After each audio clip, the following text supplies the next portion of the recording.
هیواد ساتن غواړي بیا رغون غواړي لاس راوړې بارمران پالن غواړي غم د ځان دی پکار دی غم د هیواد غم د ځان دی پکار دی غم د هیواد زخمی وجودي خدر ملن غواړي زخمی وجودي خدر ملن غواړي پرب توکل پکار دی چې خدای دشمن پاتې شو بیا بلهار بریان برخمن پاتې شو پرب توکل پکار دی چې خدای دشمن پاتې شو بیا بلهاری بریان برخمن پاتې شو په حقانیت بمو بیا ټوله نړۍ پیژني صرف چې خپل ضمیر تا کله پتمن پاتې شو هیواد ساتن غواړي بیا رغون غواړي لاس راوړې بارمران پالن غواړي غم د ځان دی پکار دی غم د هیواد غم د ځان دی پکار دی غم د هیواد زخمی وجودي خدر ملن غواړي زخمی وجودي خدر ملن غواړي ایلا منصب پروا ای میډنا یا غلیا لاس پلاس مکین پام زار دشمزار خاغلیا ایلا منصب پروا ای میډنا یا غلیا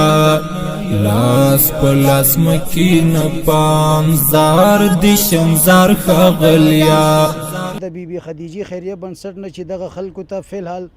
دومره توضیح و چې موږ ورسره وکړو نو آینده کې هم دوستانو موږ کوشش کوو چې دا نور هم وغځو ولایتو ته وغځو او کوششونه وکړو چې خلکو سره نور هم آینده کې ډیر کومکونه وکړو دوستانو نو مبارکه میاشت وه د روژې مبارکه میاشت ده نو موږ کوشش وکړو نو انشاءالله دوستانو ستاسو د کومک په هیله یو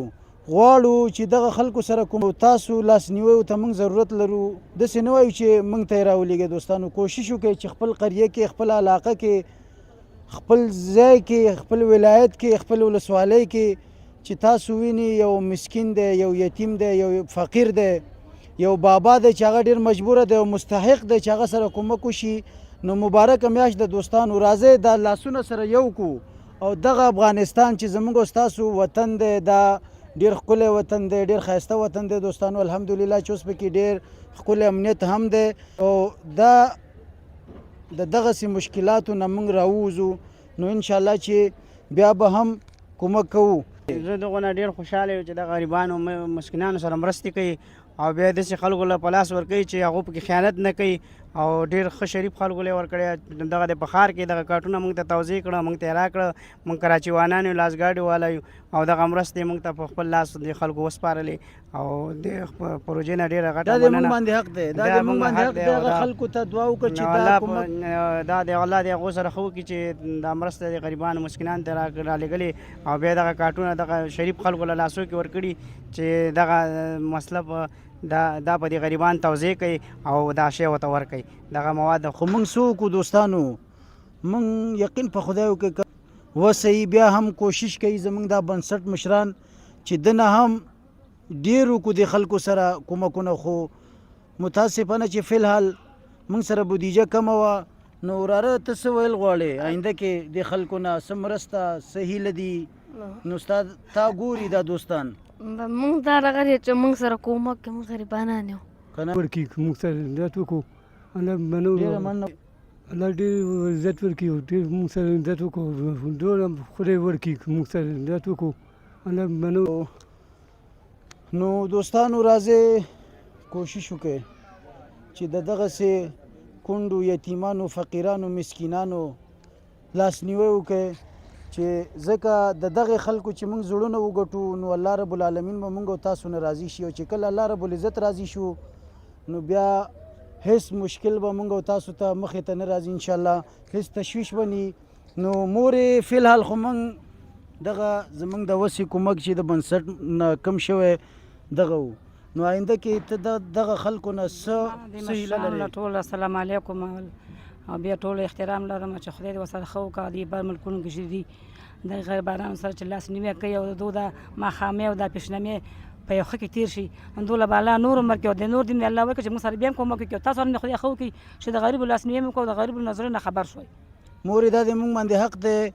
دوستانو راځي د دغه مور لاسنیوی وکړي دا هم ډیره ناچاره ده یقین په خدای وکړي چې موږ څومره غاړه یتیمان په غاړه دي هیڅ هم نشته په کور کې چې خبره بچی دي نوسی دي انګین دي څه نشته چې شي وخوري ما خام هارین پاتې ما پښنمې هارین پاتې چې خدای الله سوال کو چې خدای پاک خو خدای دا چې دا کومه کړي خدای وسره خو کې پروردګار دون په خیر سره خو کې خدای نور عمر ورکړي چې موږ بیا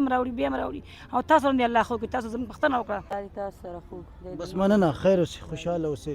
دوستانو ډیره مننه تاسو نه او چې را سره وې دغلته